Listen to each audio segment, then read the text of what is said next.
भारत माता की भारत माता की साथियों, बड़े हर्ष का विषय है। सूर्यपाल जी ने पूरे इंग्लिश फ्लो में सबको समझाया। ज़्यादातर लोग हिंदी समझने वाले हैं, तो मैं हिंदी में ज़्यादा बात करूँगा, ठीक रहेगा। हमारे लिए बहुत ही हर्ष का विषय है कि हमारे बीच में हमारे लोकप्रिय राष्ट्रीय अध्यक्ष और ओबीसी के बड़े नेता डॉक्टर के लक्ष्मण जी आज पहुँचे, और उनके साथ में जो जैसा परिचय कराया गया, पद्म श्री भिखूराम जी, ये अपने आप में एक महान हस्ती हैं। दोनों का हम हृदय की गहराइयों से स्वागत करते हैं। जोरदार तालियों से एक बार स्वागत करते हैं। साथियों, विषय ओबीसी का है। ये किताब जो था, ये सूर्यपाल जी ने लिखे, कुछ संग्रह किया हकीकत का कि क्या हुआ ओबीसी के साथ में आज़ादी से लेके और आज तक ओबीसी को किस प्रकार से वोट बैंक की तरह इस्तेमाल किया गया, और जब कुछ देने की बारी आती है तो उनको दरकिनार कर दिया जाता था। ओबीसी के देश के अंदर सबसे बड़े नेता जननायक कर्पूरी ठाकुर हुए, और उनका अनुसरण करते हुए डॉक्टर के लक्ष्मण जी ने जिस प्रकार से पूरे देश के अंदर ओबीसी की नब्ज को पकड़ा और उसका इलाज करने का काम किया, वो पूरे 28 प्रदेशों और 8 केंद्र शासित प्रदेशों में इनका प्रवास रहा आपका। और जिस प्रकार से ओबीसी को आगे बढ़ाने का काम किया, ये मैं जानता हूं, क्योंकि मैं विगत 3 वर्ष से आपके सानिध्य में काम कर रहा हूं। आप जोरदार तालियों से एक बार लक्ष्मण जी का स्वागत। जननायक कर्पूरी ठाकुर जी ने जो फार्मूला दिया था, बहुत सारे लोग बोलते हैं जननायक जी जात के नेता थे, बहुत सारे बोलते हैं जमात के नेता थे। जमात का मतलब एक ओबीसी का वर्ग, लेकिन मेरा मानना है कि जननायक कर्पूरी ठाकुर एक सर्वमान्य नेता थे, और जननायक कर्पूरी ठाकुर ने हर वर्ग के लिए काम किया। सबसे पहले 3% आरक्षण ईडब्ल्यूएस को, इकोनॉमिकली वीकर सेक्शन को देने का काम किया, वो कर्पूरी ठाकुर ने मुंगरीलाल कमीशन के तहत किया था। महिलाओं को 3% आरक्षण देने का काम कर्पूरी ठाकुर ने सबसे पहले किया।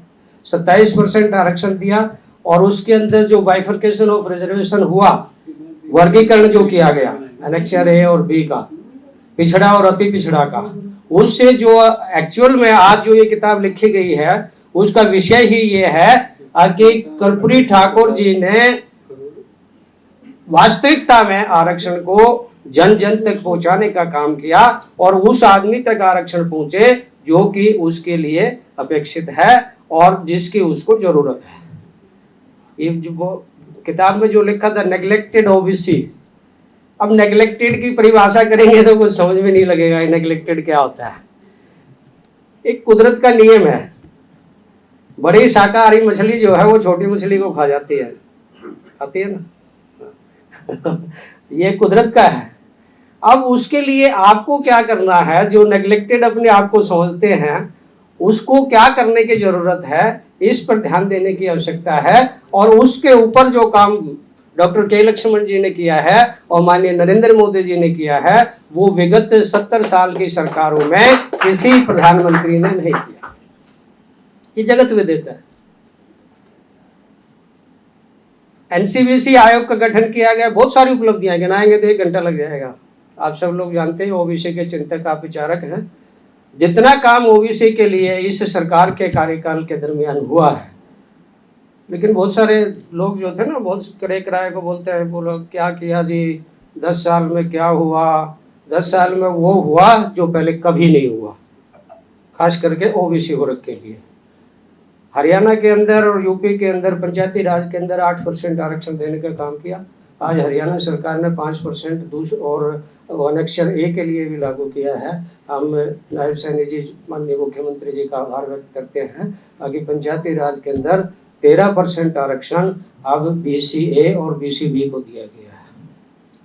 हमारी सरकार, भारतीय जनता सरकार का तो हम महिला मंडन करते ही रहते हैं, क्योंकि हम तो पार्टी के कार्यकर्ता करेंगे, लेकिन वास्तविकता की जो बात है उसको उन लोगों को समझने की आवश्यकता है जो ओबीसी के बारे में चिंतन और मनन करते हैं, जो ये चाहते हैं कि ओबीसी को, उनको एक सकारात्मक भूमिका में आके और उस बात की चर्चा करनी चाहिए कि हाँ, मोदी सरकार में और पहले की सरकारों में जो फर्क है वो ग्राउंड लेवल पे उन फार्मूलों को इम्प्लीमेंट करने का फर्क है जो माननीय कर्पूरी ठाकुर जी ने दिए, और जो जिस प्रकार से डॉक्टर लक्ष्मण जी ने उन तमाम फार्मूलों को लागू करवाने का काम किया। और मैं आपको एक बात और बता दूं, बहुत सारे लोग यहाँ पे मेरी कम्युनिटी के बैठे हुए हैं, जो आज जननायक कर्पूरी ठाकुर को भारत रत्न दिया गया है उसमें माननीय लक्ष्मण जी का बहुत बड़ा हाथ है।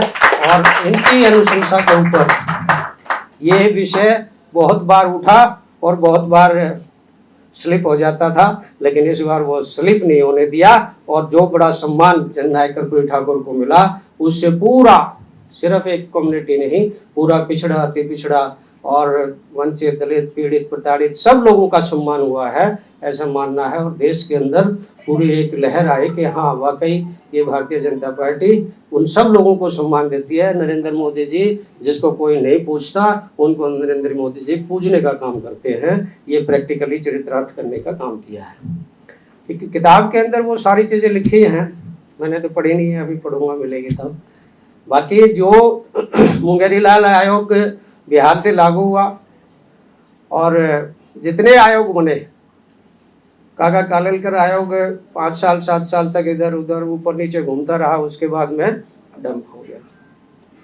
लेकिन जो प्रैक्टिकली लागू करने का काम किया है, हकीकत में जो विकास का काम किया है, ओबीसी के लिए चिंतन और मनन करने का काम किया है, वो पंडित दीनदयाल उपाध्याय जी का जो हमारा मंत्र है अंत्योदय, और जो सबसे लास्ट पायदान पे बैठा हुआ है, खड़ा हुआ है, पड़ा हुआ है, उसको उठाने का प्रयास जो किया गया है वो हमारे नरेंद्र मोदी जी की सरकार के अंदर किया गया। और उसके लिए हम पूरा पिछड़ा वर्ग की तरफ से, अपनी संस्था की तरफ से और अपने पूरे समाज की तरफ से हम हार्दिक दिल की गहराइयों से हार्दिक अभिनंदन करते हैं। धन्यवाद।